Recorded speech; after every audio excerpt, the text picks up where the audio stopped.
बड़ी खबर पुलवामा हमले से जुड़ी हुई। जम्मू कश्मीर के पुलवामा में एनकाउंटर हुआ है आतंकियों और सुरक्षा बलों के बीच। बताया जा रहा है कि एनकाउंटर जारी है। पुलवामा में सुरक्षा बलों का ये बड़ा ऑपरेशन है। दरअसल कल से ही दिन से ही घेराबंदी शुरू कर दी गई थी और उस घेराबंदी के बाद अब बताया जा रहा है कि आतंकियों के साथ सुरक्षा बलों का एनकाउंटर हुआ है और जवानों ने घेर लिया है कुछ आतंकियों को। जो जानकारी अभी तक मिल रही है, पुलवामा में सुरक्षा बलों ने बड़ा ऑपरेशन कल से ही शुरू किया हुआ है और तस्वीरें 3 आतंकियों की पहले ही जारी कर दी गई हैं। हो सकता है कि इनमें से भी कोई घेरे में अभी फंसा हो जिनसे एनकाउंटर चल रहा है। हो सकता है कि वही आतंकी हो जिन्होंने कल खूनी खेल खेला था सैलानियों के साथ। और न केवल चारों तरफ से घेरेबंदी की गई है बल्कि दूसरी तरफ हेलीकॉप्टर से भी लगातार निगरानी की जा रही है।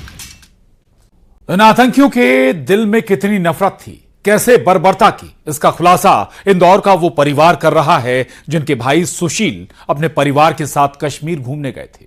सुशील से आतंकियों ने मजहब पूछा और मार दी गोली।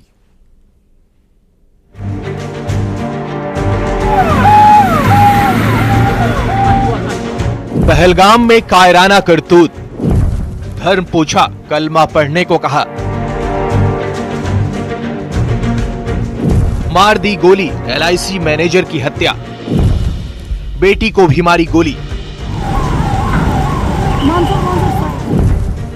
दहशत में परिवार, एक और सदमा, सरप्राइज देने की थी आदत, मौत भी सरप्राइज दी गई।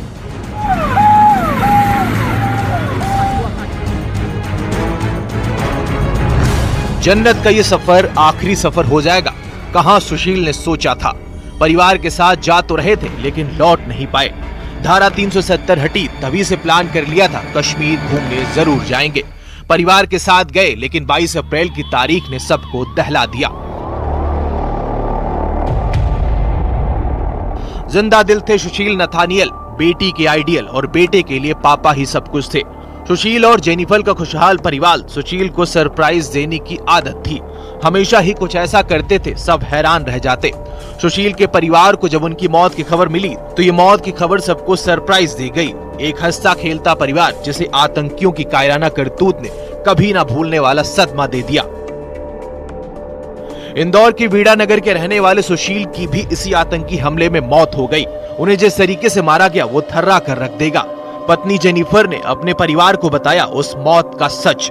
आतंकियों ने सुशील से क्या सवाल किया था और उसके बाद हमेशा के लिए सुशील को खामोश कर दिया।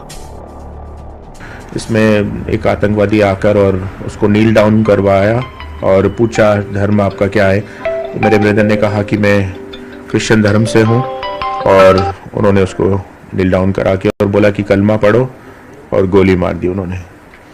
उस वक्त भाभी आपकी उनके साथ ही मौजूद थी? हाँ, मेरी भाभी उनके साथ ही मौजूद थी वहां पर। दरअसल सुशील परिवार के साथ कश्मीर घूमने गए थे लेकिन क्या पता था ये ट्रिप परिवार के साथ उनकी आखिरी ट्रिप होगी। सुशील को आतंकियों ने गोली मारकर जान ले ली। इधर उनकी बेटी को भी गोली लगी जिसका इलाज चल रहा है। घर वालों के मुताबिक जेनिफर और बेटा ऑस्टिन की हालत ठीक है। बेटे ऑस्टिन का फोन आया मेरे पास में कि पापा को गोली लग गई और पापा की डेथ हो गई है। बाद में उनकी बेटी से भी मेरी बात होती रही तो उसको भी पैर में गोली लगी हुई है और हॉस्पिटल में उसका इलाज के लिए वो उसको ले गए थे। सुशील आलीराज स्थित LIC की सैटेलाइट शाखा में मैनेजर के पद पर पदस्थ थे। 4 दिन पहले 21 साल के बेटे ऑस्टिन, 30 साल की बेटी आकांक्षा और पत्नी जेनिफर के साथ कश्मीर गए थे। जेनिफर खातीपुरा के सरकारी स्कूल में टीचर हैं। घायल आकांक्षा सूरत में बैंक ऑफ बड़ौदा में नौकरी करती हैं। परिवार की आंखों में थे आंसू। मौत के वो आखिरी पल जब पति की जान बचाने के लिए जेनिफर गुहार लगाती रही और बच्चे बिलख रहे थे। महसूस कर सकते हैं इस दर्द को। इंदौर में मिथिलेश गुप्ता के साथ bureau report, news 18 Madhya Pradesh, Chhattisgarh.